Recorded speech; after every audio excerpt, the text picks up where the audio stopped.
All right, I want to say welcome to our third series of the Legacy of East Cleburne. Reverend Dollarhide is supposed to be in this position, but she's caught up in traffic right now.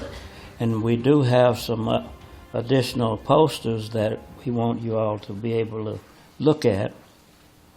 But we'll go ahead and get started, and when she gets here, we'll get those set up so you can also observe them. Let us pray at this time. Eternal God, our Father, we are grateful for another opportunity. And we thank you for each of these who are attending here this afternoon. And as always, we ask for bountiful blessings upon them and their loved ones. We thank you for being generous with us and giving us one more opportunity to behold your glory. We come in the name of Jesus because he promised that if we would ask in his name, you would hear us. We could have audience with you. We beg forgiveness for those times that we have done things according to our own will. And we ask forgiveness for those times when we have been rude and hateful to one another. We pray now that you will be with us as we endeavor to share this information with those who are present for us. In Jesus' name we pray. Amen. Amen. You notice on our program, the first person we always have to greet you is Miss Catherine Easton. But I learned a moment ago that one of her children is sick. Well, I think she only has one child, right? Just recently born, yeah. And she could not be with us this afternoon. So we will go ahead and proceed with the others. We always give our help the opportunity to say a few words. Miss Lisa Majors, she's with the Cleburne ISD, and Miss Stephanie Montero with the museum. And I want you to understand, these people took an interest in what we're trying to do, and we're really appreciative of their effort to help us with all of this. So at this time, I'm going to ask Miss Majors if she'll come and just say a few words, and then after Miss Montero.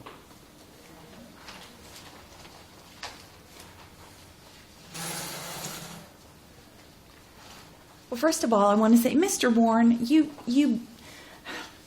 you deliver such lovely prayers to the Lord. It's just such, I'm just telling you, it's such a blessing. Amen. Amen. You and me both. I also want to say this is going to be a very special night as a member of Cleburne ISD because education is the topic. Now, I will tell you there's going to be a pop quiz at the end of the session, so I hope you got your pencil and paper and will be taking copious notes. Not really. I'm probably going to take some.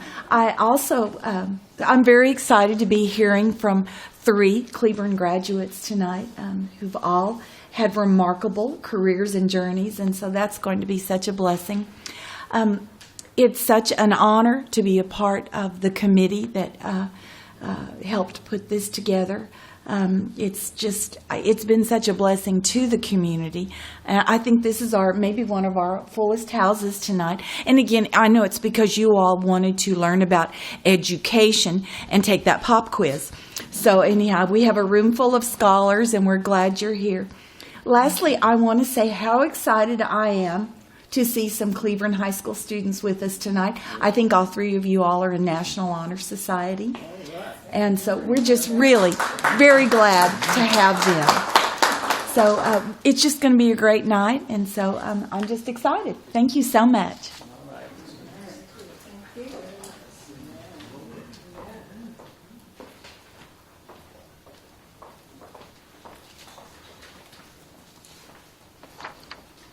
Hello, everyone. I'm Stephanie Montero from the Leyland Museum and the Cleburne Railroad Museum. If you haven't visited them, please come visit us. I have to make a pitch when I can. We have been having so much fun hearing these talks and learning so much more about Cleburne. I'm not from Cleburne, so it's probably been especially informative for me to get a lot more information. And I'm excited to learn this much more tonight. So thank you so much for coming, and please enjoy.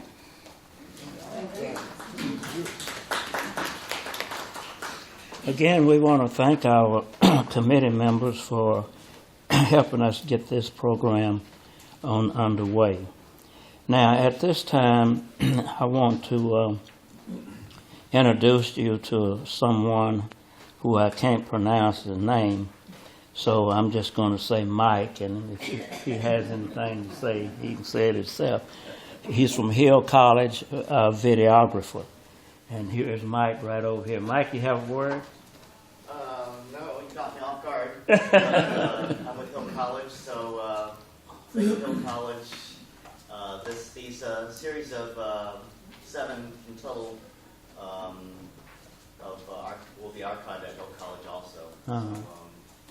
Thank you. Will you share with the audience how they can access what you put on YouTube? Yet because we're still in the process of, this is the third in the series of 7 videos of this collection. So just think of it as part of the library collection that if you're interested in viewing this, just contact Hill College Library, I guess in the future. It's not really part of the collection yet because we haven't accumulated the final series yet. Mm-hmm. But what I had reference to in the past, the first 2 series that we've had, you can go on YouTube and pull those up and watch those. Did you not know that? Yeah, I put them up there just as a preview. Okay. It's not formally presented up there yet. All right. But, this is going down in history, in effect. Okay. It's not formalized yet, but it's going down in history. All right, then. Well, we appreciate what you do. All right. So you're going to be on television. All right, then. All right, our special presentation is history of separate but equal education in the United States. Our first presenter, of course, should be Reverend Dollarhide, but she's not here yet, so we will proceed with Reverend Bill Wright with Brown versus the Board of Education, Topeka, Kansas. Reverend Wright.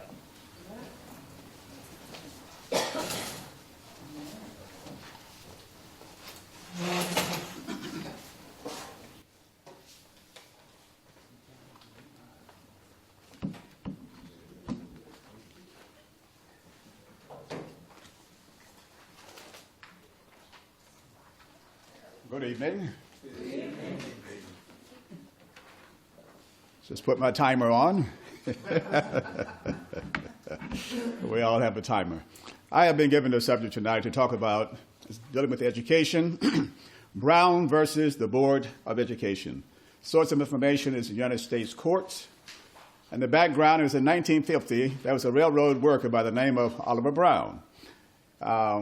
He filed suit against the Board of Education in Topeka, Kansas. And Thurgood Marshall, who finally became a justice of the Supreme Court, took the case. He was working for the NAACP. Brown had a daughter by the name of Linda. She was only 8 years of age. Well, what happened that was significant? She had to walk about a half a mile to another school called Monroe Elementary School. It was classified as black, all blacks, no whites. What was the problem? Segregation. So her father decided, look, there's an all-white elementary school 4 blocks from our house.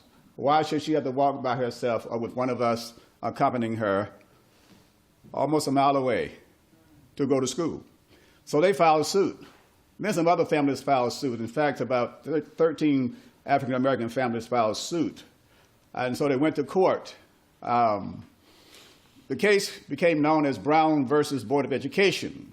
It was actually the name given to 5 separate cases that were heard by the U.S. Supreme Court concerning the issue of segregation in public schools.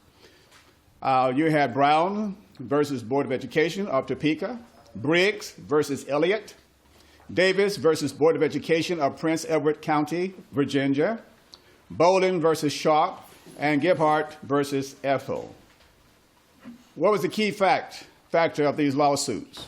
The main issue in each of them was the constitutionality of state-sponsored segregation in public schools. The Presley situation, which Dr. Dollarhide would talk about, let us know that they ruled that this was constitutional. But the arguments by Thurgood Marshall and others of the NAACP was that this is not constitutional. This needs to change. So they took it to a 3-judge panel of the U.S. District Court. They heard the case, and guess what? They ruled in favor of the school board. Well, then the plaintiffs all appealed to the U.S. Supreme Court, and that's where we are tonight.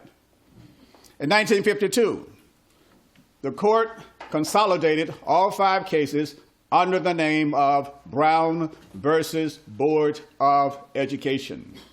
Thurgood Marshall took the case himself. He was the key lawyer at the time. Now, although he raised a variety of legal issues on appeal, the most common one was that separate school systems for blacks and whites were inherently unequal. They were arguing that what is equal? It was not. I came up in that generation. And thus violated the Equal Protection Clause of the 14th Amendment to the U.S. Constitution. Thurgood Marshall also argued that segregated school systems had a tendency to make black children feel inferior to white children, and thus such a system should not be legally permissible.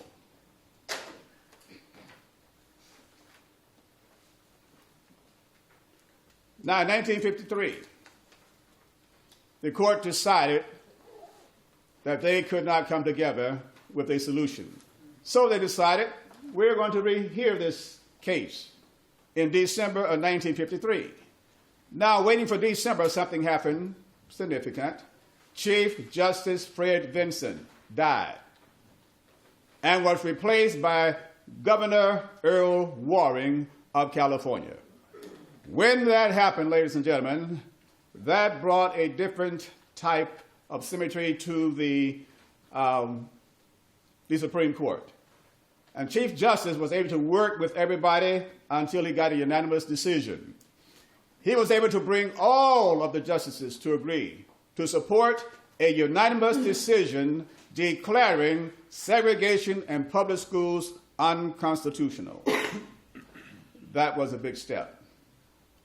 And on May 17, 1954, a few years after I was born, Chief Justice Warren delivered the opinion of the court, stating that we conclude that in the field of public education, the doctrine of separate but equal has no place. Separate educational facilities are inherently unequal. I can't agree with that. From my days back in school. Well, they said now all the schools had to desegregate. Did it happen immediately? No, it did not. Some of you might remember Governor Orville Faubus, I remember, from way back in my day. He had Little Rock 9, and so he brought in the state troopers to block these young people from going to school. Dwight Eisenhower, president at that time, ordered federal troops to go to escort those young people to their classes. I'll never forget that. That was news upon news. Those were some tough days, ladies and gentlemen. But these 9 African-American students decided we will not, because of fear, we will not run away from the school. All type of racial slurs thrown at them. Go back and read the history. Because of my time, I will simply say they stayed. And in spite of all that happened, they stayed, got their education, and we praise God for that. Those were some rough days. The decision reached in the Brown versus Board of Education was the catalyst that began the modern civil rights movement. That's why we have that. And because of the landmark decision of Brown versus Board of Education, I, Bill Wright, along with 3 other students, were able to integrate Southwestern Union College in those days, King, Texas, in the fall of 1967. Now, folks, those were the days. They burned the crosses. They did everything. I was up on the 3rd floor. My only roommate, if another black would come, he could be my roommate. A white fellow could not be my roommate. That's the way it was. A Native American, they didn't call him that, they said the Indian. His name was Marvin, never forget it. He could not room with a white guy. So they took my friend Jack Morris and they placed Marvin in his room. My room, because I was black, hey, they had nobody else to put in there, so what did I do? I just enjoyed my big room, 2 beds, 2 closets, everything. All because of what? Segregation, ladies and gentlemen. Those were the days. I had my bathroom friends who would speak to me in the restroom, but out on the campus, they didn't know who I was. Well, I resolved that. A lot of the Caucasian young ladies didn't have a problem. Some did. Some did not. They say, hey, Bill, how you doing? I said, fine. We'll stand there and chat while her boyfriend is like trying to get her, come on here. So, but since he wasn't talking to me because I was black in public, I just stopped talking. No need to waste my breath. So I just stand there and just talk to his girlfriend. And I said, okay, have a good day now. And so she would go on. But then what happened? The guy had a conversion. He knew his girlfriend was going to stop and talk with me each time she saw me. So what did he do? He finally opened his mouth and started talking. Those were the rough days at Southwestern. On the 3rd floor, they tried their best to bomb me out. Those are days of Vietnam. A lot of guys were coming from Vietnam. This black guy, we're going to get him out of here. So what did they try? They tried to bomb me. And one bomb missed me by 1 minute. Now, that kind of shook my mind up for a moment. I did not tell my mom what was going on. If I had, she would have pulled me out of that institution. I stayed there in spite of all of that. And today, here I am, bombs and all. Guess what? I am still here. I thank God for Brown versus Board of Education. God bless you.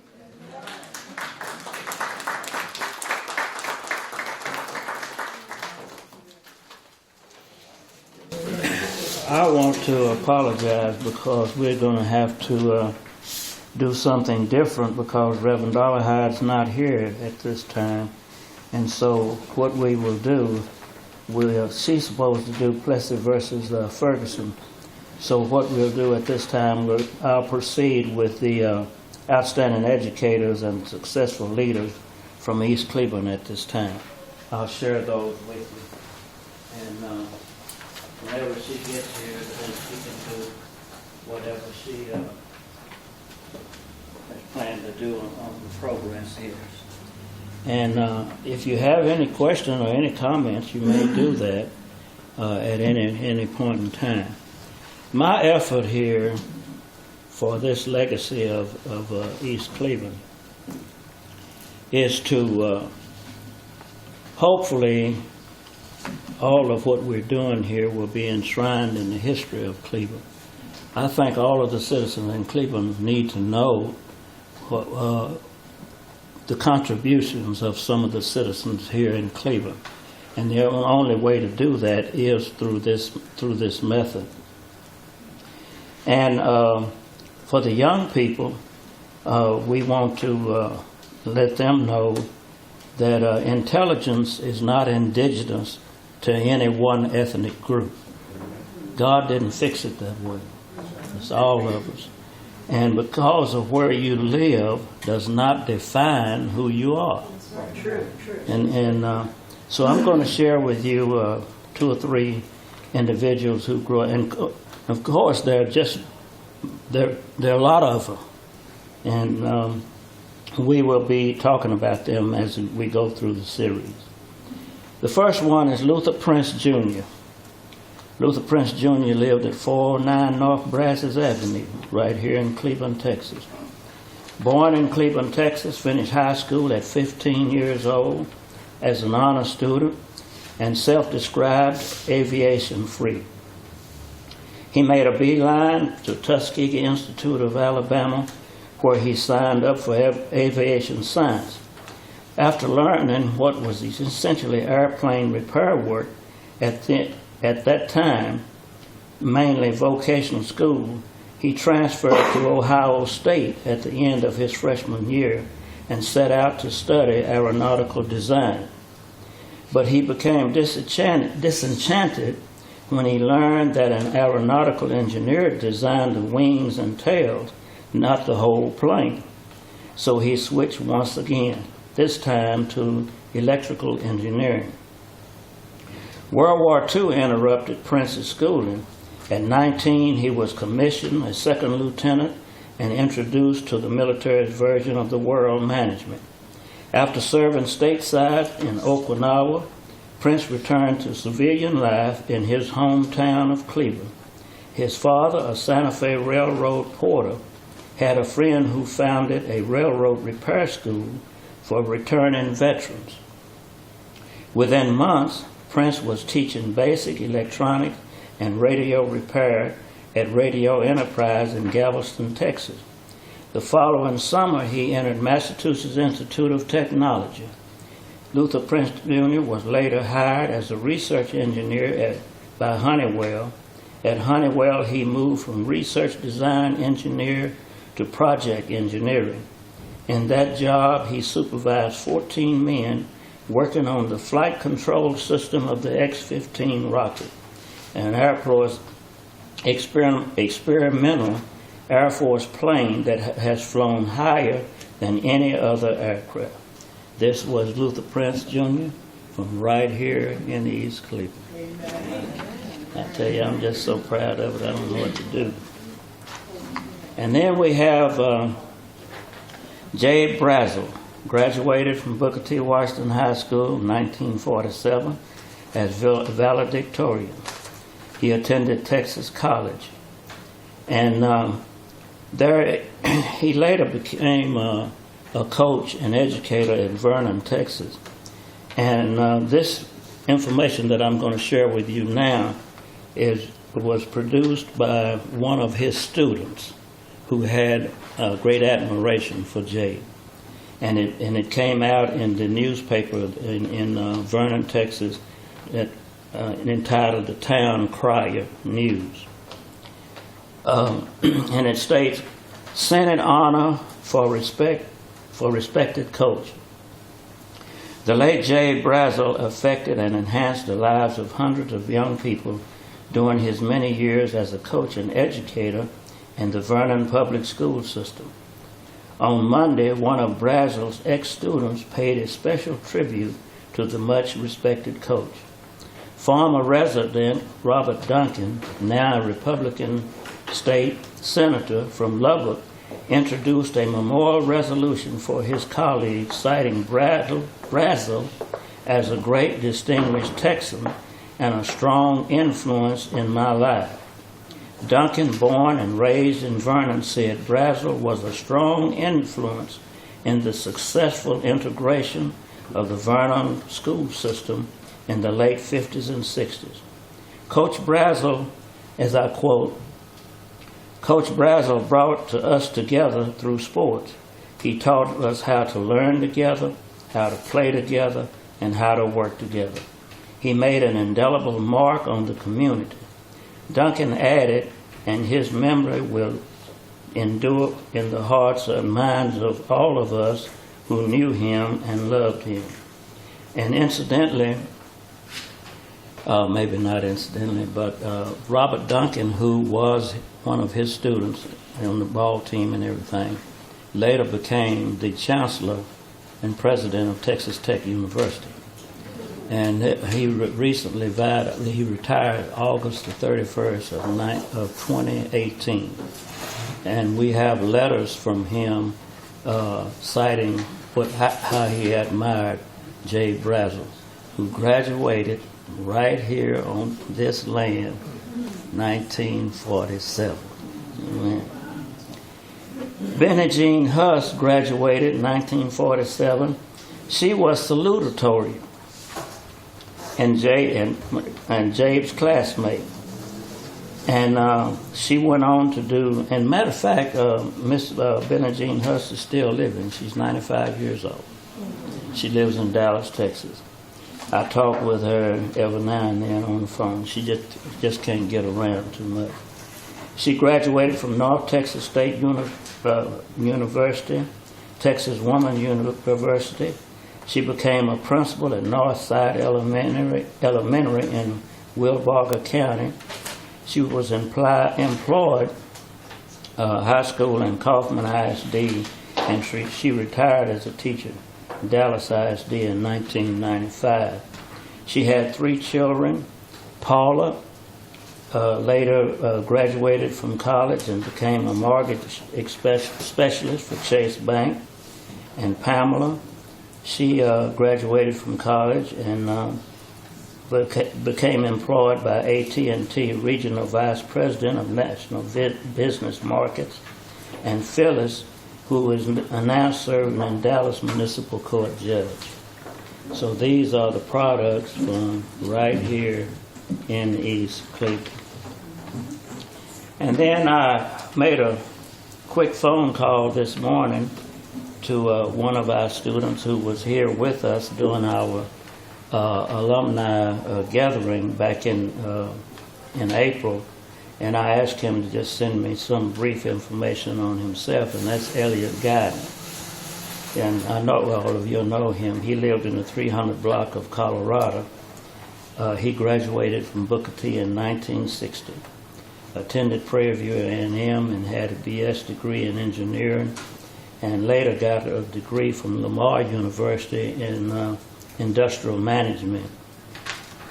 He served in the Army for 2 years with 1 tour duty in Vietnam, and later employed with Texas Instrument as a draftsman in Houston, Texas. He was there for 3 years. Later moved to Port Arthur, Texas, where he currently lives, and he was employed by Gulf Refinery and Chevron Refinery as a design engineer until retirement. At present, he is employed by Port Arthur ISD teaching math at Lincoln High School. So these are the people from East Cleveland. Isn't that something? Amen. All right. Reverend Dollarhide, where? Yeah. Come on over here and take over your job. We had to move around on the program since you wasn't here, and so if you want to talk about Plessy versus Ferguson, and also one of our principals was Herman Sweat. Yes, we'll hear that from you now. Okay.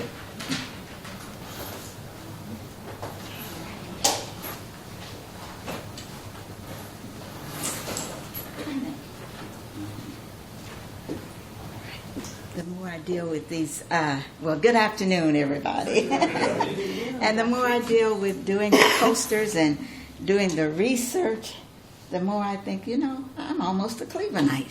I'm not even from Cleveland, but I'm learning so much about Cleveland that it's just amazing. It's so interesting. But as I'm sure they've told you already, I made Reverend Wright and Reverend Warren get on the job tonight. They put it on me in the first week. But I'm sure they've told you already, this is the third in our series, and we are focusing tonight on education. And so our main focus is on separate but equal in this country, and how African Americans, and in particular African Americans in Cleburne, were able to survive, thrive, learn, and succeed in spite of those laws of separate but equal. But you've heard a little bit about Brown versus the Board of Education of Topeka, Kansas. And that came about because of what my part is tonight, and that is to talk about Plessy versus Ferguson, which was already in place when the Brown versus the Board of Education of Topeka, Kansas. And the Plessy versus Ferguson was just simply the ruling from the Supreme Court that said the education of African Americans was valuable, but should not be gathered together with the education of whites. And it was particularly dealing with blacks and whites in this country. I'm sure that other racial groups were involved, but it wasn't as well known or pointed out as blacks and whites. So Plessy versus Ferguson said that we will have education for everybody in this country, but not together. That it would be a separate education, but it would be equal.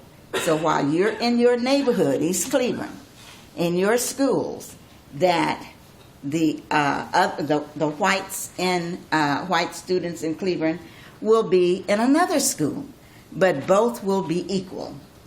Well, we found out that wasn't true.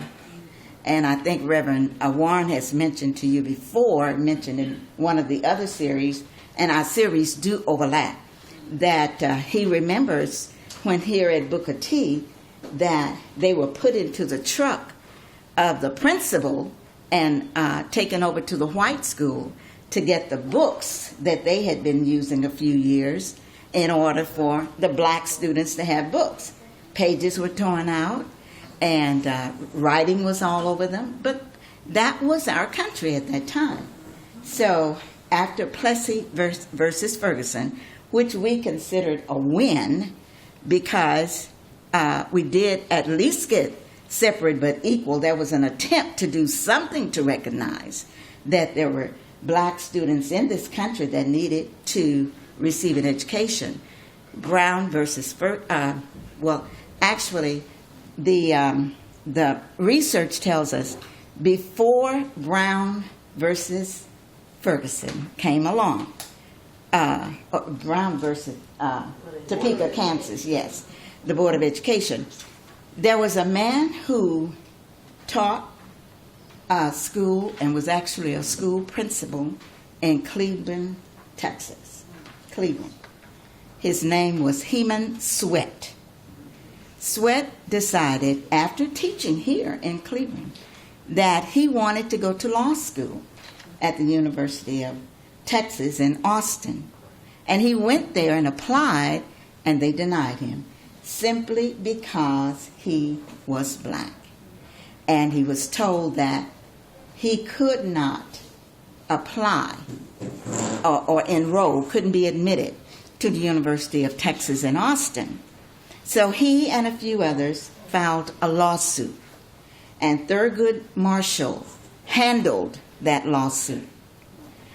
He went all the way to the Supreme Court with it, and the lawsuit is called, and you'll see it on that incomplete poster there, but it'll be there when you see it. His lawsuit was Plessy versus whatever the name of, it wasn't Ferguson, it was the name of the Plessy versus, it was Ferguson, yes, John Ferguson, but he was the dean of admissions, I believe, at the college where, at the University of Texas. But anyway, he went to the Supreme Court. And that's the important thing, that a man who was teaching school and a principal right here in Cleburne felt that just the power of one allowed him and others to go and say, no, this is an injustice. I want to go to law school. And the only way he could go, he'd have to go out of state to what we now call one of the historically black colleges and universities. He said, no, I want to stay in my state, and I want to go to law school. And he actually won the case because he said that a separate education for a graduate student, not public schools, but for a graduate student, could not happen because there were other things involved in an education for someone who had gone to college or was in college. There was the influence of those professors that could help you get a job after you left. People who knew people who had been around, people who could teach you from your experiences. So just giving you equal textbooks in college was not, in high school, not enough. When you went to college, you're looking at getting a job when you leave.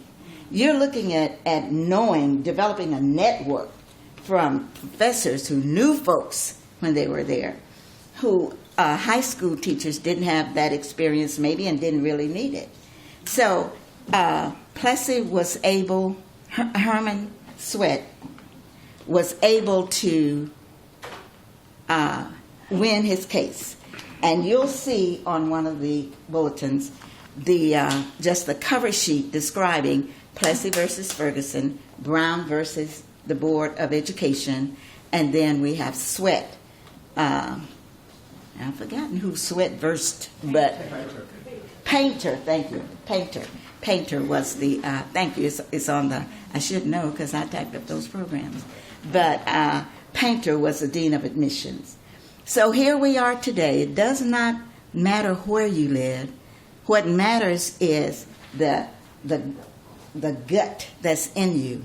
And we say that here in Cleburne, Texas, the teachers from Booker T. Washington High School instilled in a lot of the students here to have that tenacity and audacity to go ahead and do something more. So surprisingly, out of Cleburne, there have been many, many, many people who have succeeded because of the education. A separate but equal education, but it was enough to allow them to purge ahead and do what they needed to do. So we are very, very thankful for that. We're thankful for the teachers.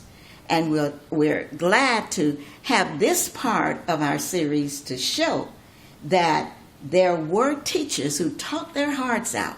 Although they didn't have the same resources and didn't make the same money, but they taught. And they taught students to be successful, and we're here tonight to see some of those successful students. We want the whole of Cleburne to know about them and to celebrate them, and that's why we're here tonight. All right, thank you.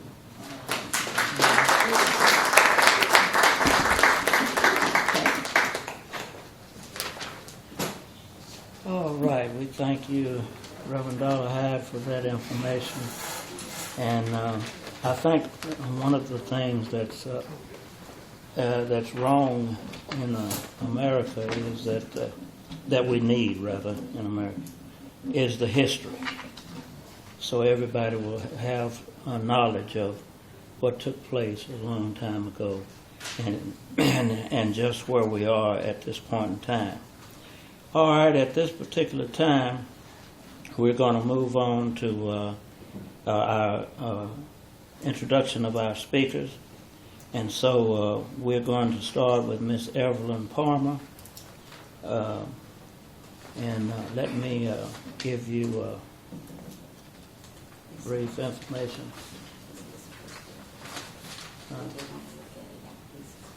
What about Dr. Sweat? Oh yeah, we have some information on them on the. Where are the posters? Did you bring them? All right, that's one right there. And where's the other? Is that the only one you brought? No, look at. Okay, all right. Well, after everything, just take time and look at the posters, and you'll see all of this information for yourself. Evelyn B. Palmer retired RN in August 2018. She attended Booker T. Washington High School right here in Cleburne, Texas. And I remember her when she had those pigtails. And oh yeah, I remember the whole family. Amen. What street and everything it was. But anyway, we want you to come on and have words with the audience about your experience here at Booker T. Washington High School.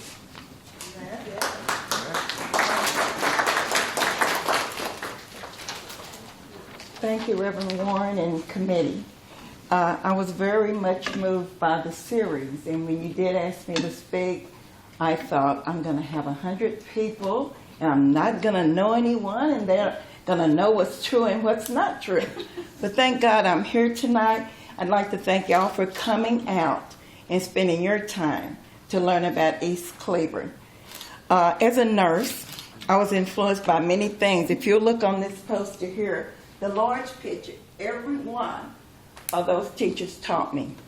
Every last one. I was very young when segregation was ended here. I was in the 7th grade. My aunt was one of the cooks at Booker T School before we integrated. And when Martin Luther King died, they asked her to come up and talk to us 13 blacks. They took us and they put us in a room and they thought, we need Miss Julia to talk to them so they won't start a riot. Excuse me, a riot, 13? Well, let me go on. I am a mother of 3. I am married to a retired law enforcement officer. I recently retired, as Reverend Warren said, from the VA. And I must tell you, the veterans are my heart. As a nurse, I was influenced by Dwight Cook's mother and Merle Stokes' mother. Back in that time, there were no such thing as LVNs. If you got a job, it was either cleaning the building or serving the nurse. So they were nurse aides. Thank God that they were all grandfathered in the clock. Because what happened as a nurse aide, you end up doing all the skilled nursing. They did the beds, they did the dressings, they cleaned the bottom, they washed the sheets, they rolled the patients, they got them up. We didn't even know there were men at that time because everyone that nursed them was a woman.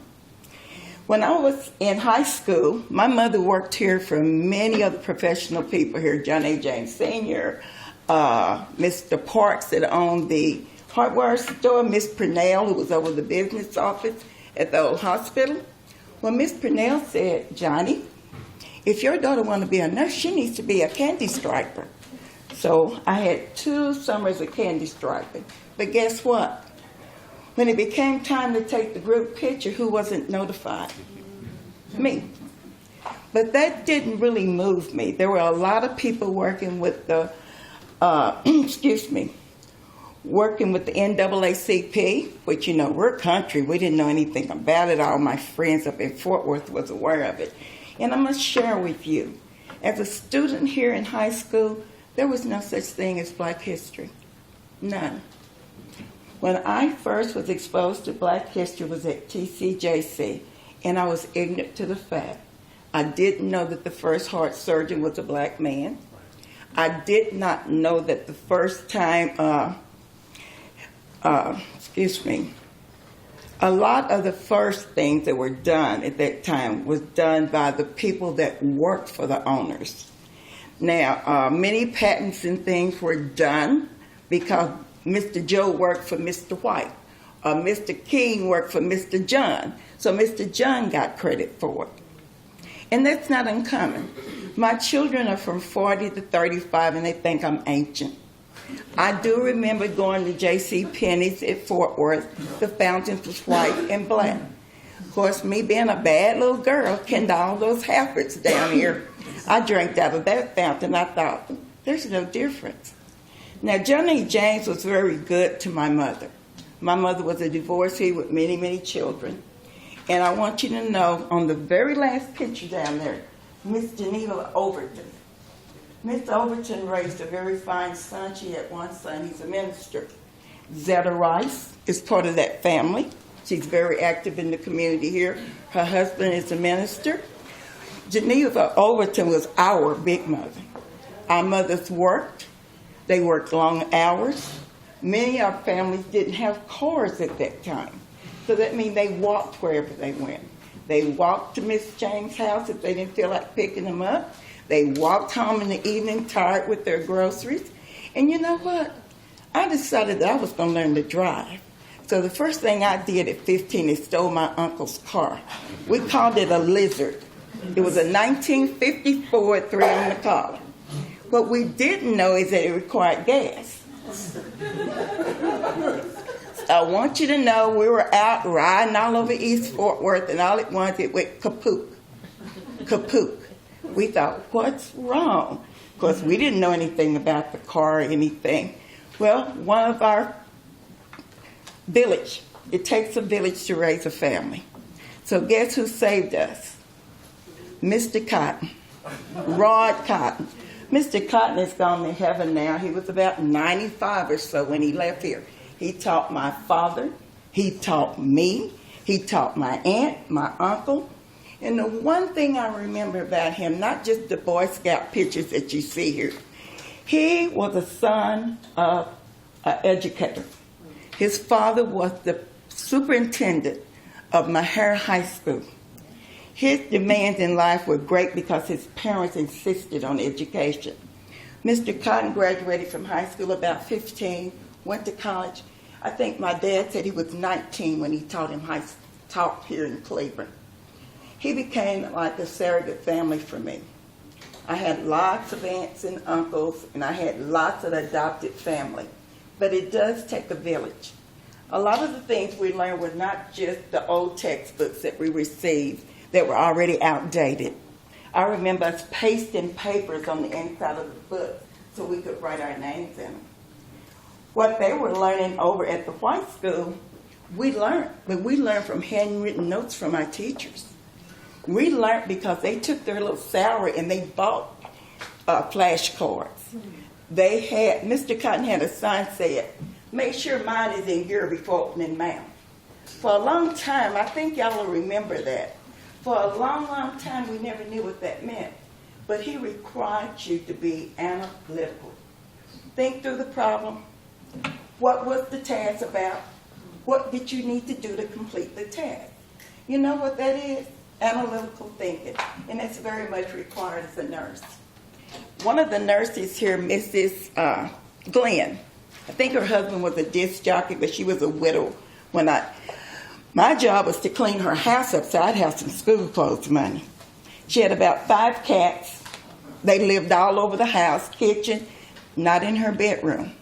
She always bought nice cookies and cakes, and she always talked to me about nursing.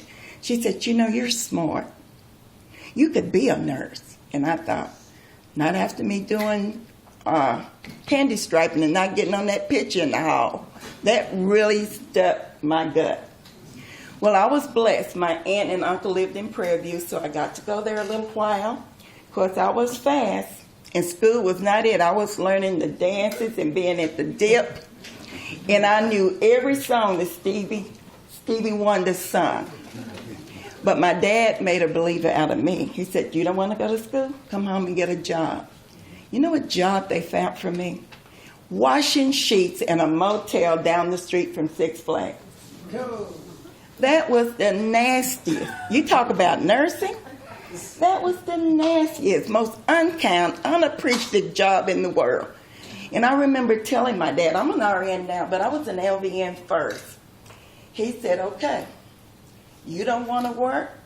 You're grown. You didn't want to go to college. You're grown." I said, "Dad, I will work and pay my way to LVN school." He says, "That's the only way you're going to go." So I did. I worked, and I stayed at that hotel. The Sister Alfreda, God bless her soul.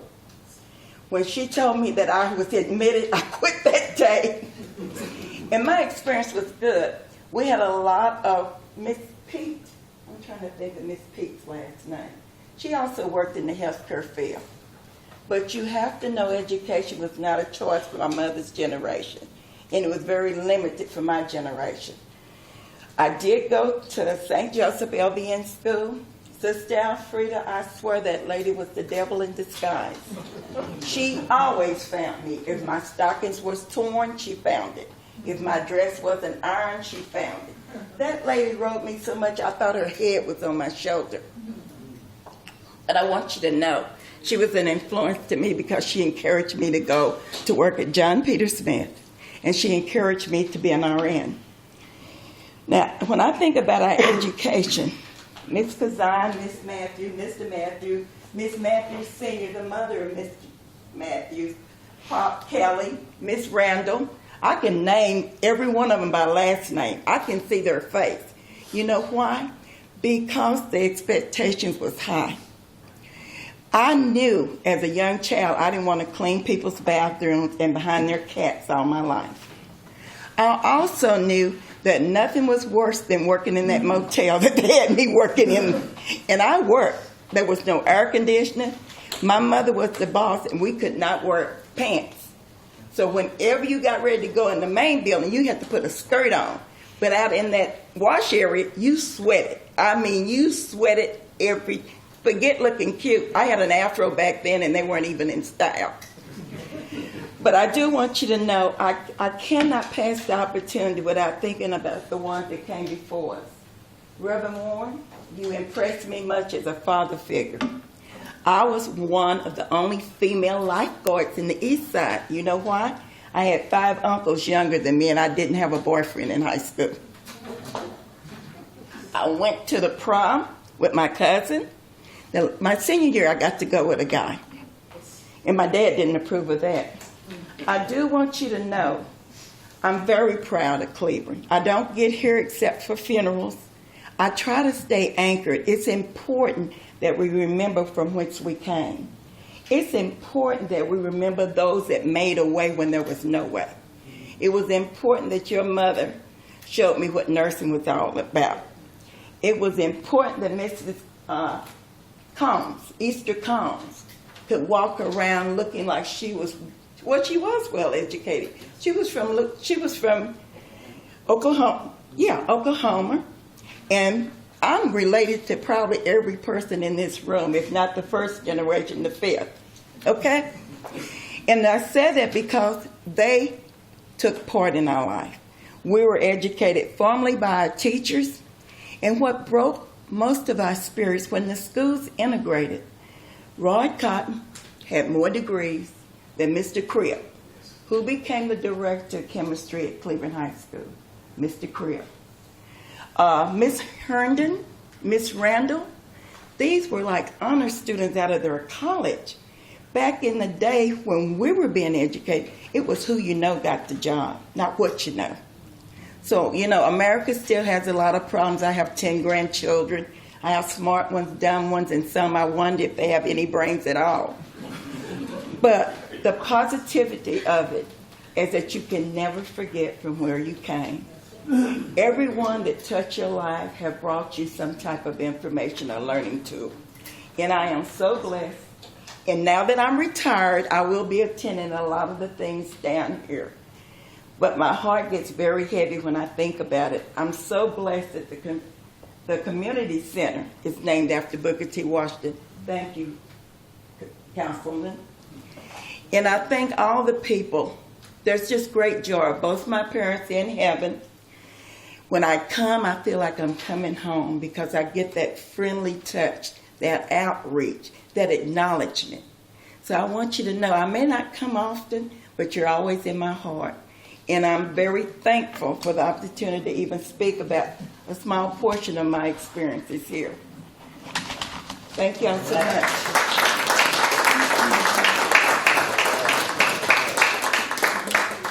All right. We thank God for you, and thank you for accepting this occasion. Our next speaker is Dwight R. Cook, and just let me give you a few excerpts of who he is. His date of birth is October the 21st, 1951, mother Onabelle Stokes, and he was reared right here in East Cleburne over on Robin Street. Amen. Not very far from here. He attended grades 1 through 4 at Booker T, grades 5 through 7 at Booker T, and grade 8 at Fulton Junior High, and grades 9 through 12 at Cleburne High School. He attended Williams College in Williams, Maryland, awarded a Bachelor of Arts degree in Political Science. He attended E.I. White College of Law at Syracuse University in Syracuse, New York. He was awarded the Juris Doctorate in Law. He also a National Mediation Academy in Dallas, Texas, awarded certificates in family mediation, commercial mediation, and arbitrary techniques. He was also employed in Fort Worth ISD and he served as adjunct professor at the University of Texas at Arlington, teaching Introduction to Civil Litigation. I tell you, this man's been everywhere. And his legal experience, he's a paralegal law clerk, staff attorney, managing attorney, private attorney, mediator, arbitrator, and he also presided as municipal court judge for the city of Forest Hill, Texas. Ladies and gentlemen, let me present to you, Dwight Cook.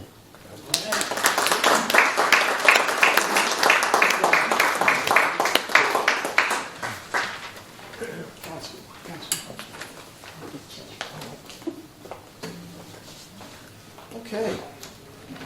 You should know better than to ever give a lawyer a microphone. No, I'm just kidding. I grew up in a single-parent family in Cleburne, Texas. East Cleburne, Texas. Only God has a sense of humor like this. I went to an Ivy League college. I went to one of the top law schools in the country, and for some reason, they were convinced that I should be president of the senior class. And I was. But I just want to tell you, growing up, that proverb that it takes a village to raise a child is the truth.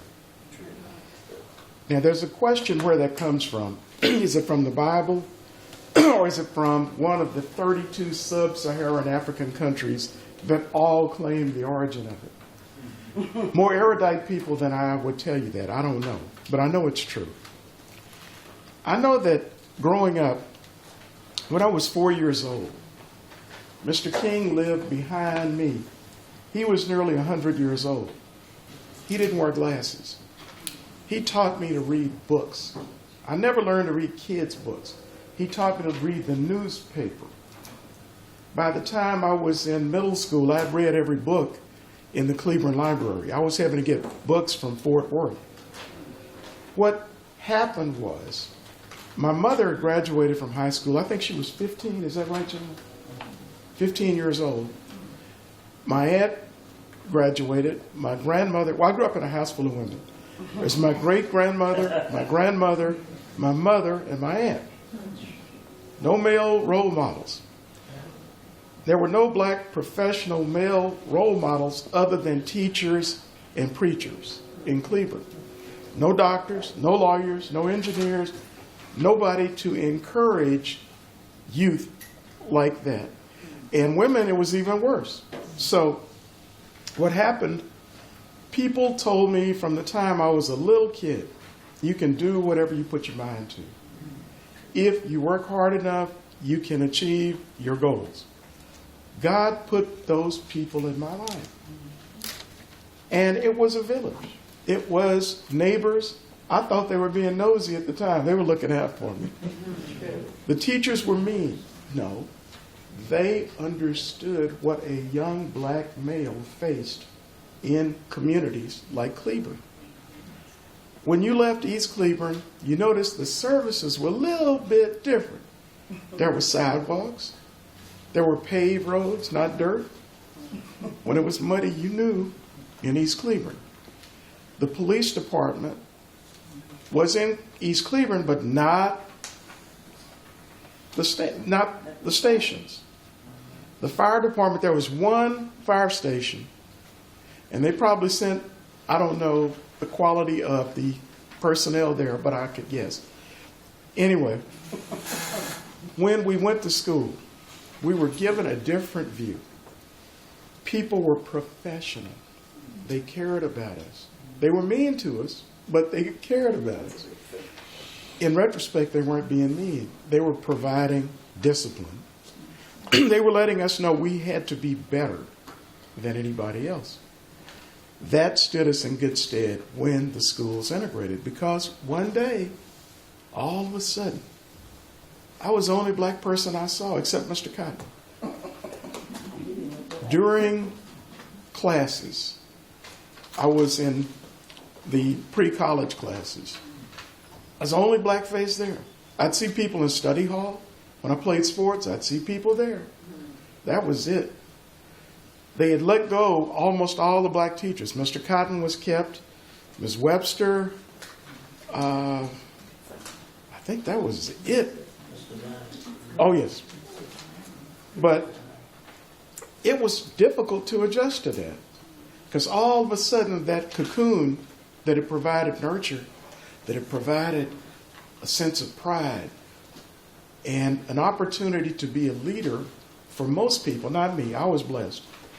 I have been godly blessed to be a leader, to be able to, wherever I've been, to meet kings, to go to different countries, to be able to meet people, and just to be blessed. People have been kind to me that I don't even know. New York City, people talk about that. I've had people in New York City walking, you got a bus token? You know what train to get on? And people tell you how rude people are. Blessings come to people who God wants to have them. They're not that you've earned them. Has nothing to do with earning. If you understand that, then you know that there are no limits unless you place them. I had a teacher, first year, integrated schools. Black people cannot learn mathematics. Idiot. I got through integral and differential calculus. I think I learned a little bit about mathematics. In physics, I explained to a bunch of non-scientists Einstein's theory of relativity, and they understood it. God gives you gifts. What you do with them is up to you.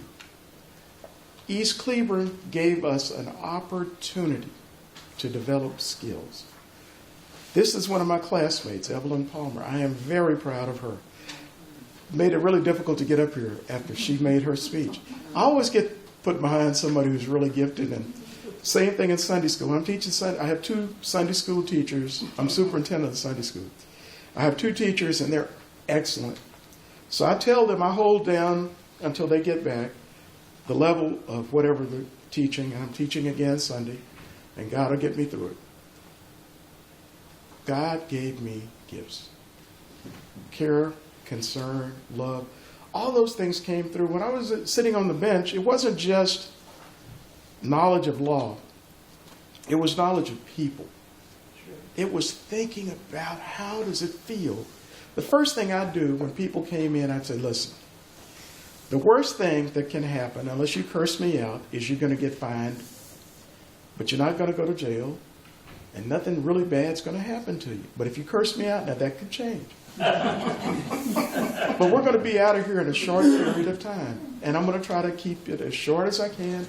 So, and I'd explain things and let people just, and I gave them a lot of leeway. Like the judge from Connecticut on TV now, the older guy, I can't remember his name, but I tried to be considerate of other people because people have been considerate of me.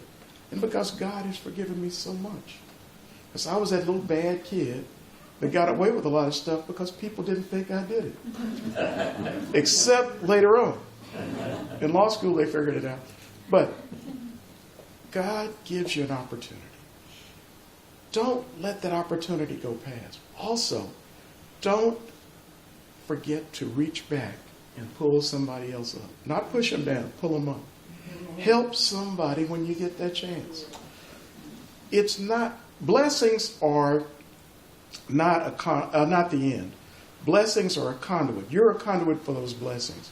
When God blesses you more than you can use, pass that blessing on to somebody else. Help somebody. It doesn't make you any less to help somebody. It makes you more. It helps the community to continue to grow. And that community is what helped you to grow. That community is what blessed you. There were neighbors. They'd see me doing something. Go home, boy. When it was dark, sunlight, those lights went on. You better have your so-and-so at home. And at school, they would apply the Board of Education at the seat of knowledge. This was in those days. And there was a serious situation. If you were disrespectful to your parents at home, if you were disrespectful to other adults in the community, there was a sense of community, and we lost a lot of that when integration came. There were benefits, yes. I've benefited more than most, and I'm not making light of that at all. But there were things that were lost too. Leadership. When Dr. King was killed, there's been a dearth of black leadership in this country. When the black teachers were gone, there were very few people to encourage. Now, there were some, and I can give you names. There were individuals who reached out to me. I mean, we had conferences. We actually organized things outside the classroom where we taught black history. I taught black history. I am a readaholic. I read the labels on everything. I am concerned about knowledge. I care about knowing how things happen, why they happen. And when Evelyn was talking about developing a methodology to work through problems, that is critical to law. That is critical to professionalism, period. If you're going to be a professional, you have to understand there are going to be problems. You have to work through them. As a mediator, as an arbitrator, all these things require interpersonal skills. They also require being able to think, being able to understand what people want. A lot of things happen because people don't communicate with each other. And unfortunately, in America right now, there's very little communication. There's a whole lot. And if you're talking, you can't listen. There's a reason God gave you one mouth and 2 ears. You should listen twice as much as you talk. And people are not doing that. It's not right to allow people to mistreat poor people, to mistreat challenged people, to mistreat anybody. It's wrong. It's not Christian. Jesus wouldn't have done it. Jesus was a militant. He stood up for what was right. He wanted the poor people to be taken care of. He said that. What you do to the least, you do to me. Jesus was ardent in wanting people to be blessed. All the gifts, the gift of grace, the gift of mercy, all these things. You didn't earn them. I didn't either. Nobody earned them. They're gifts. And we lose so much by taking advantage of other people. You don't have to agree with me. I don't care. My feelings are not going to be hurt. I'm going to go home. I got a nice house. I have 11 grandchildren. I got children, sometimes more than I need. But God has blessed me. I don't need your blessing. I'd appreciate it if we can cooperate. And any way that I can cooperate, if I have to come over and do something to help you, I don't mind doing that. Because God gave me the ability to do that and the spirit to do that. I am a helps minister. I didn't even know what a helps minister was. I went to 3 different sermons, and God had this in place, and I'd heard people talk about God speaking to them, and he had never spoken to me directly, but I was in the church. I was the only one in the church, and this voice goes, "You're not doing enough." What? When I met Reverend Buddy Bell, who's the #1 helps minister in the world, been to our church, spoken. We're friends. We talk. He said, "Look, I don't know you, but the Holy Spirit told me to tell you, you're not doing enough. You need to be a helps minister." What is a helps minister? It's in the Bible. It's one of the 5-fold ministries. Read it. I'm not making it up. God ordained it. That's what I do. I teach. I do whatever has to be done at the church because I am a servant. That does not mean you're in authority. That means that you are to help people. When you see a need, meet that need. The community of East Cleburne taught me that, not in that level, but the beginning of that, the genesis of that, was the school, the sports activities, the different programs, the Boy Scouts. Mrs. Combs It was illegal for her to be a scout leader, but she was a scout leader. We were so bad, none of the men would work with us. True. So Mrs. Combs was our scout leader. And she knew more about the woods growing up in Oklahoma. She taught me, I had a bee sting, a wasp sting me. And she put a poultice with tobacco on it, and it took all the sting out of it. She taught me more about, kept my knife, toting chip card because I was careless. She taught me safety. She taught me a lot of things. And just Mr. Gary, a barber, taught about politics, taught about education, taught about care and concern. He wasn't getting paid for that. Other things happened. People came to the community.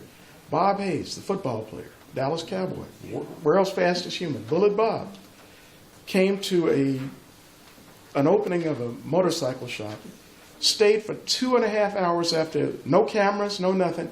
Son, go to college, get an education. James Ireland Cash, when he was at TCU, first black basketball player at TCU, invited me to come up when they won the Southwest Conference Championship, introduced me to all the players, signed autographs, a bunch of those guys, go to school, get an education. Whenever I'd go to Boston, if I didn't stay with Buddy Cash, I was going to get cursed out. He was the dean at the Harvard Business School. Cleburne, Texas. Stopped traffic in Fort Worth, came and hugged me. Fort Worth, right by the courthouse. True story. God will put people in your life if you are receptive to that. Don't think that where you are determines where you are going.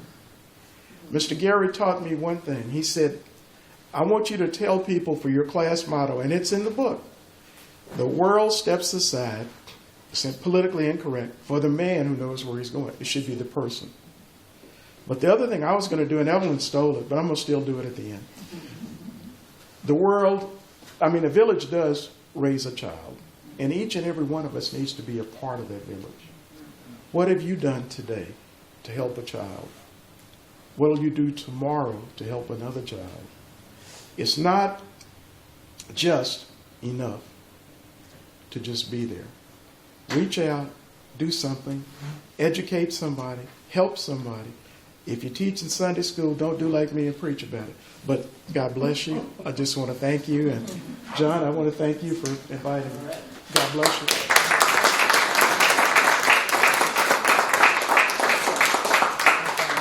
Thank you for bringing back many memories.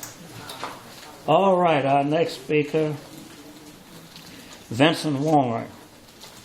He is the corporate tax accountant for Mercedes-Benz Financial Services, where he manages the compliance of sales and use tax, federal tax, property tax, and audits of multi-state, county, and city jurisdictions. He monitors tax legislation and laws and ensures the appropriate changes are communicated and implemented. He is responsible for sales tax system, integration planning, development, and implementation.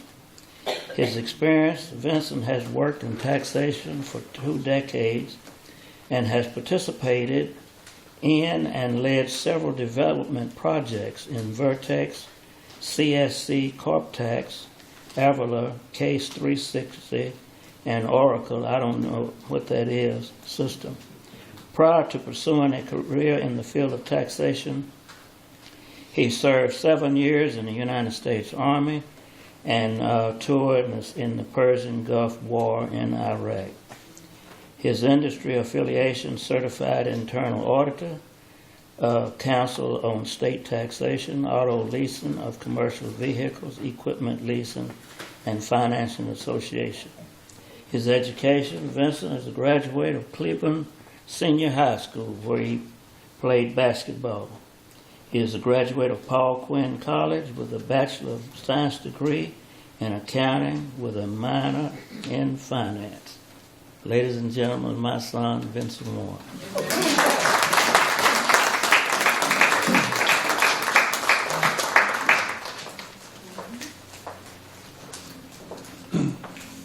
Good evening. I'm glad to be here before you tonight to just say a few words about Cleburne and East Cleburne. And I always tell people when they ask you where we're from, I say, well, I live in Fort Worth, but I'm from Cleburne, Texas. Some folks find that kind of strange because those who think they know Cleburne always kind of have something smart to say. But you just kind of live with it and you move on. You know, I was listening to the speakers in the presentation early on, and it made me think about some things. When I can look, I'm pleased with how far the Cleburne Independent School District has come in some areas. And then I'm looking at it, sometimes I wonder how much longer do we have to go? Say, for example, if when they read my bio, I could just live with that. That's good enough. He left East Cleburne, he's doing all these things. It sounds important. I don't know what it is, but it sounds important. So he must have been successful. But that don't really tell you anything about me and my struggle or my journey here in East Cleburne. When we talk about Brown versus the School Board of Topeka, that was 8 years before my birth. Cleburne didn't integrate until 1965. I was in the 3rd class to ever come to Santa Fe Elementary School. I remember a teacher there by the name of Mr. Cook, who I'll never will forget, who told a joke. And I remember all the teachers thought it was funny. The principal was standing right there. He made mention that God had created 3 people on earth, Hispanics, whites, and blacks. He said when he made Hispanic, he said he compared us to cookies. He said when he made the Hispanics, he undercooked them. When he made the blacks, he burned them. And when he created the whites, he got it just right. That's a school teacher in the Cleburne Independent School District in 1968. That was my 1st grade teacher. That was the first lesson he taught me in Santa Fe Elementary School, just down the street. Not the new Santa Fe, the one that stands, a tall version that stands over here. In East Cleburne. So I had no Booker T to compare it to because I started out in Cleburne Independent School District. Do any of you students from Cleburne, do any of y'all know who Miss CHS is this year? Miss CHS. You know her by name? Have you seen her? Cleburne High don't do Miss CHS's homecoming anymore? Oh, yes, Haley Jones. Haley Jones. I didn't never have a Miss CHS. There was no Miss CHS for me. They had 2 CHS. They had Miss Black CHS, and they had Miss CHS. The car dealerships would give her a brand new Chevrolet to go around Yellow Jacket Stadium, and the black female had to borrow somebody's car. So I don't know what it's like to have a Miss CHS, because she didn't represent us, and they were proud to tell us that they didn't represent us. Your Miss CHS is right there. That's Cleburne Independent School District. That's what I mean. And I didn't say I was still not a Yellow Jacket. I just said to give you my experience in the Cleburne Independent School District and what it was like. Because see, I'm 13 years on the other side of Brown versus School Board Topeka. And the reason why this was allowed to happen, and just forgive me, Judge, but we know that the Supreme Court ruled 9-0. And we proud that I heard Reverend Dollarhide say we're happy about that. But we forget lawyers talk with 2 tongues. That's the nature of a lawyer. I work with lawyers all day. They'll say one thing and come back and say, but it really meant this. Then why didn't you say that?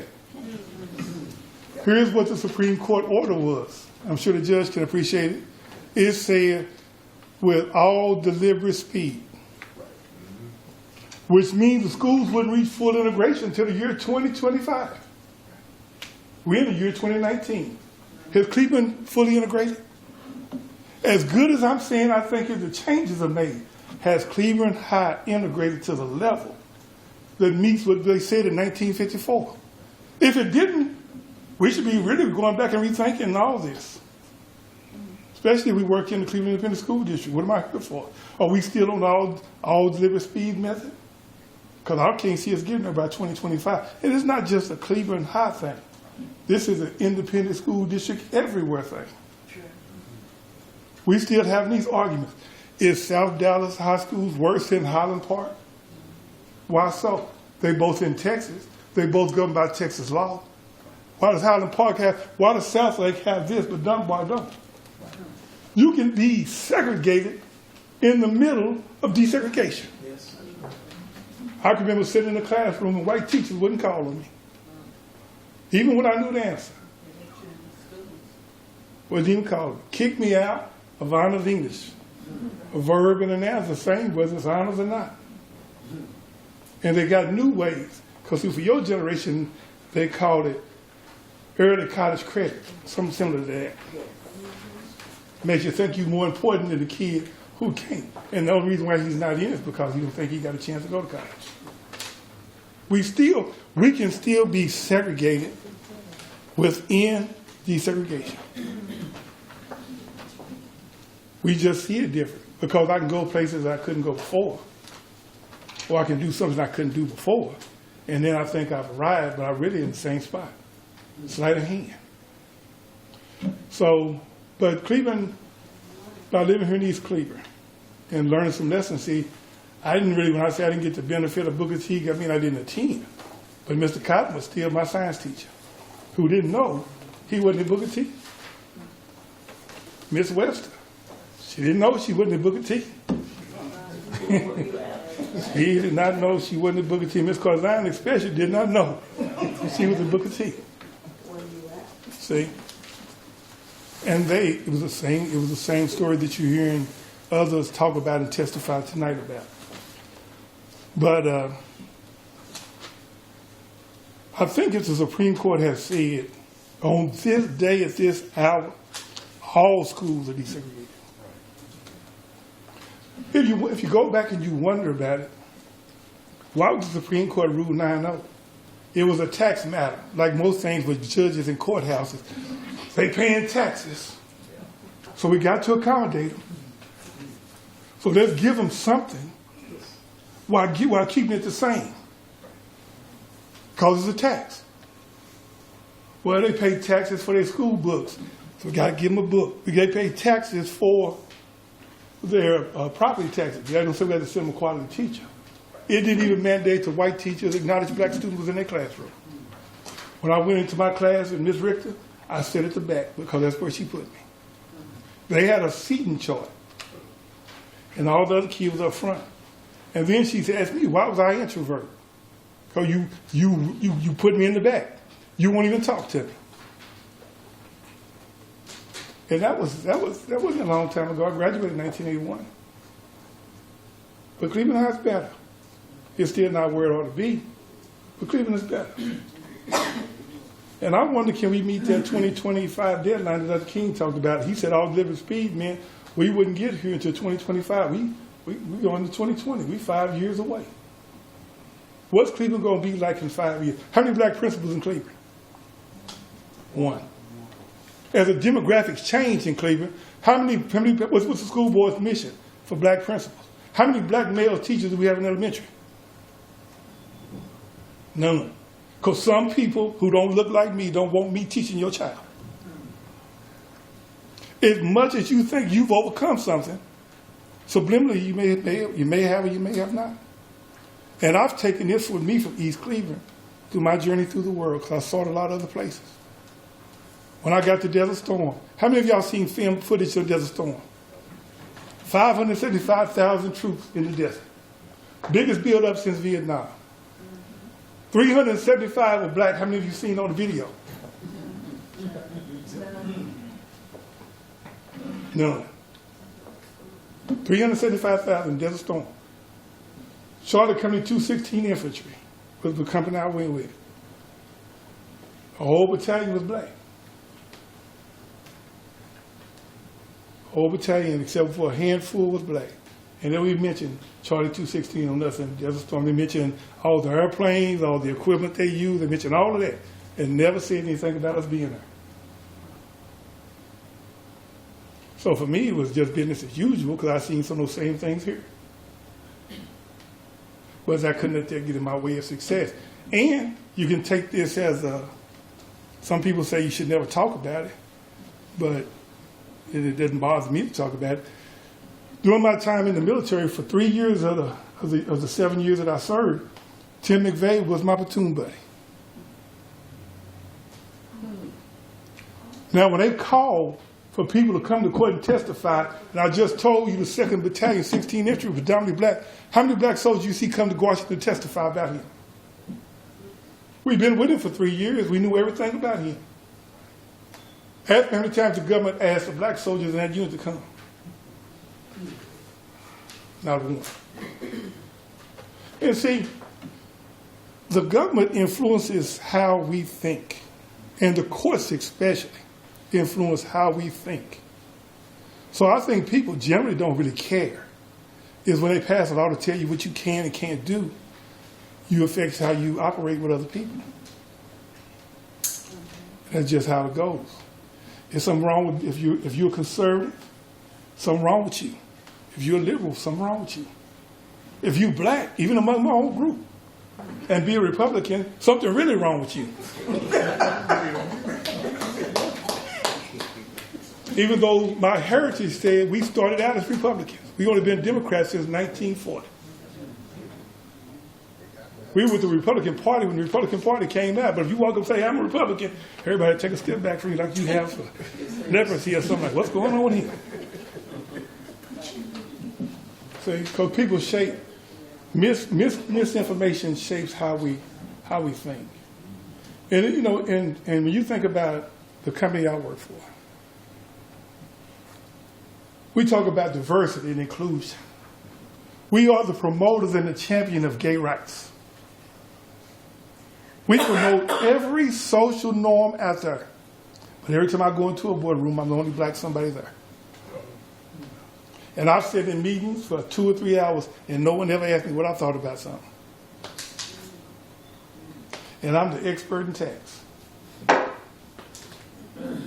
So we still got a long way to go. But when I think about East Cleburne,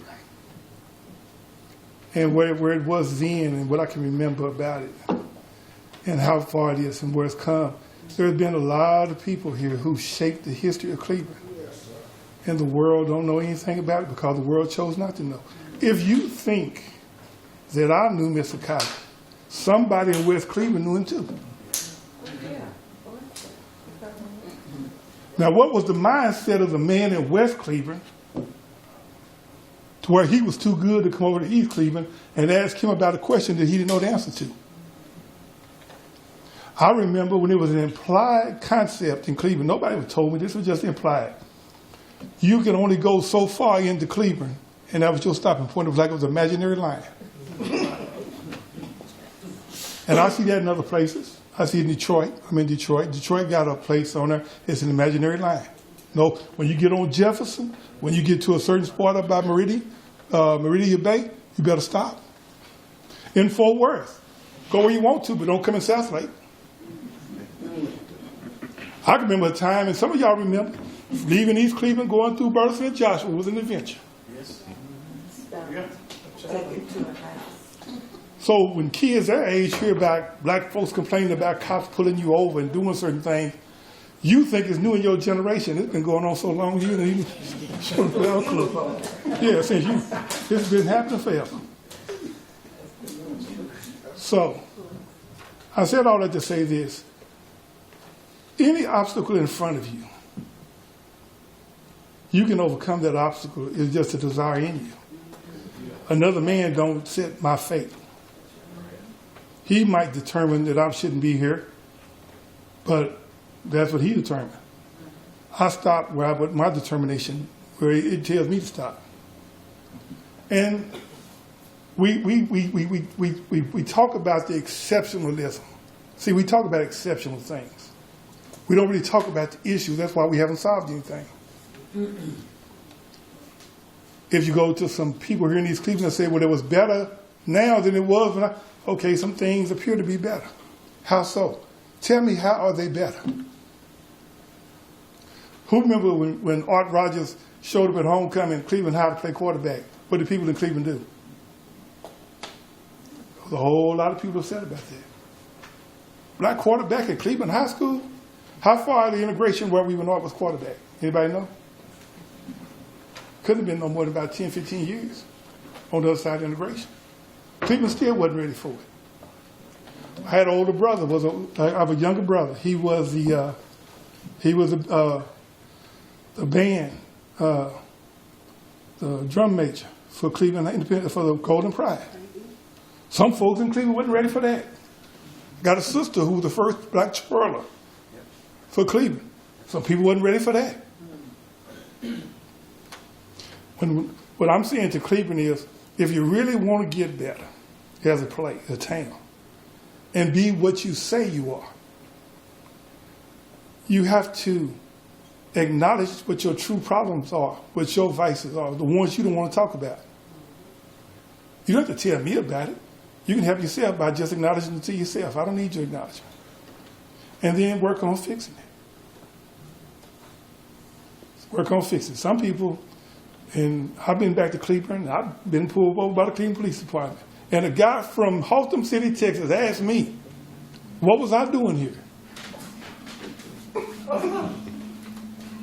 On the Cleveland Police Department. Asked me, what was I doing? I was born here. I'm still an American citizen. I'm free to go in and out of any state and country and county where I choose. What are you doing here from Haltom City? See, but if you say that back, then I'm being disrespectful to law enforcement, and then he feels fearful for his life. And then he ends mine.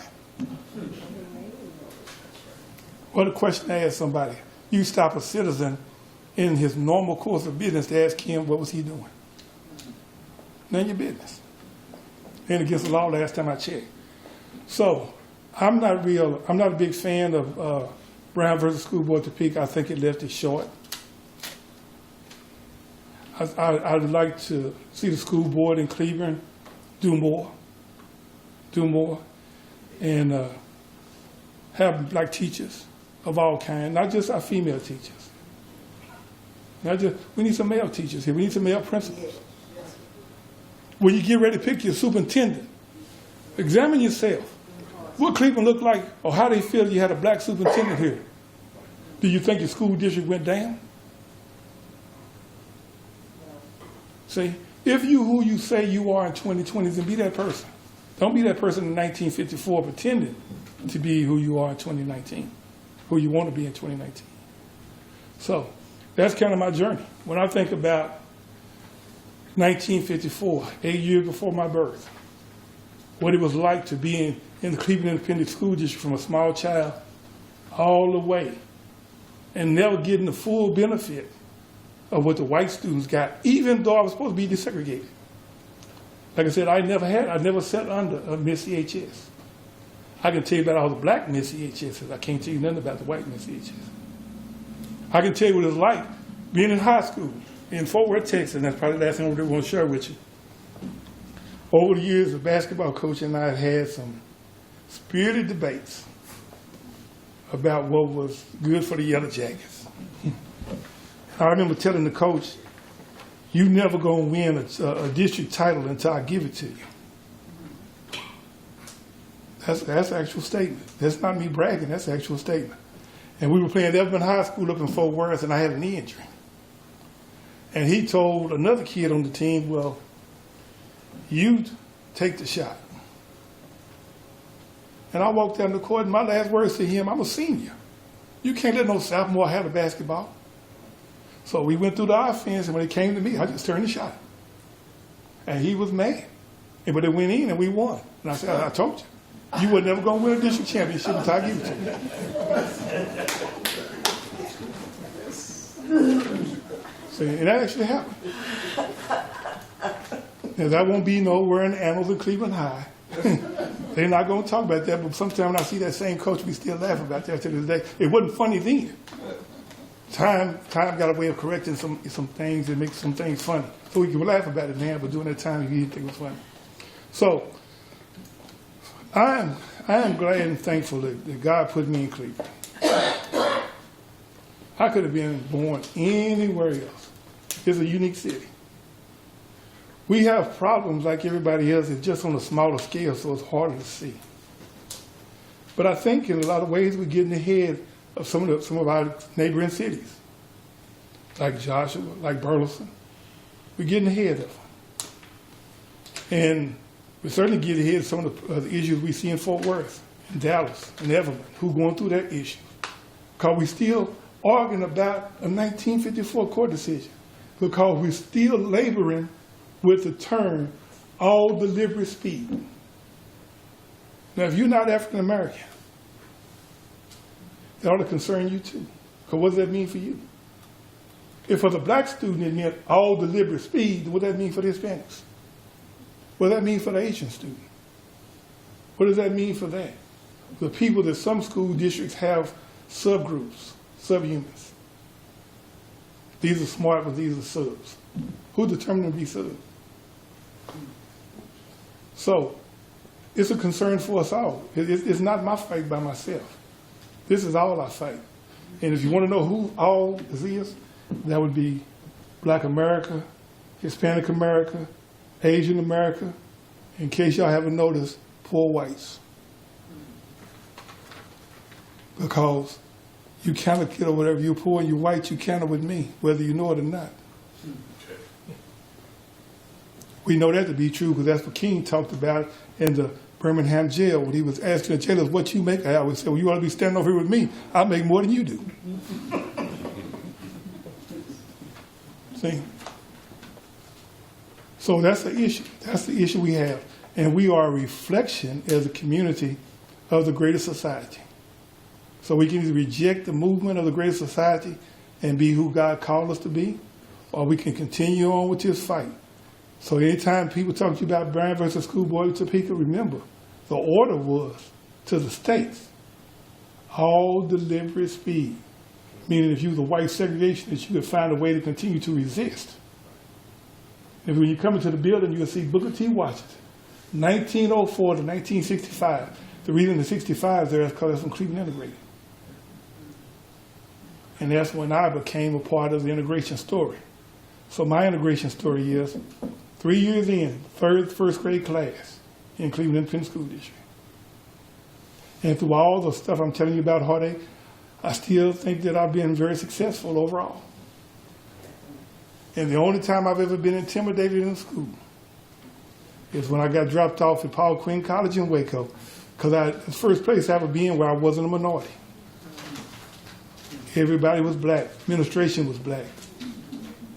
Head of the basketball coach black. Everybody who ran all the student organizations was black. And coming out of predominantly white culture, I didn't even know if I fit in. I was trying to figure my way out among my own people. I was so nervous about it, I got on the bus and came home. That's true, I came home. They made me go back. See? Amen. He made me go back. Because I had never seen that before. When I was in Cleveland as a kid, I remember a sign saying 12,000 people. I don't know how many black men had 12,000 because most of us was on this side of town, so everybody I knew was over here. So 100,000 as far as I was concerned because everybody I knew lived within a block of me. And Cleveland was such an interesting school district that when I met Darryl for the first time in middle school, me and Bobby, and I thought they were some new kids. Where y'all come from? Because we never seen one another. If you went to Adams, you was over here, you was in Santa Fe, you was over. So we even segregated among ourselves. So I didn't even know he was in Cleveland. So I saw him at Fulton. First time. When all the sixth graders moved into seventh and eighth grade together. So, but despite that, Cleveland is unique in this way that we've had a lot of people from this side move forward and become very successful people in life. But that's a black story anywhere in America. It's not just unique to us. That's the black American story anywhere. Because the only thing I want to tell you when I close out is, if it had not been for a black man named Bryce, who was a student at Howard University. You know, when even to this day, when black soldiers joined the United States Army, we know what division asked him to join? Yeah, we know the actual name of it as the quartermaster. You know what the quartermaster do? They're your cooks. They're your people who do your laundry. They're even in today's army. That's in today's army. So you see a lot of black guys walking around and they're in the quartermaster. But how we got to the Tuskegee Airmen is Bryce kept saying, we're going to serve. If we're going to serve, we're going to have serious positions in the military. And how that affects me, based on what Mr. Bryce had done, was it created the fort at Fort DeMars. Tuskegee Airmen went there. And now there's a lot of black soldiers who do a lot of things because we refuse to this day to be in the quartermaster. So if you ask any soldier and he say, well, I was unit supply, or I was a cook, or I was this, or I was just in the quartermaster battalion, that means that we were still serving in the United States Army today. So we're not, even our soldiers are not equal. So Cleburne and East Cleburne is not unique. It's a symptom of a greater disease in our country.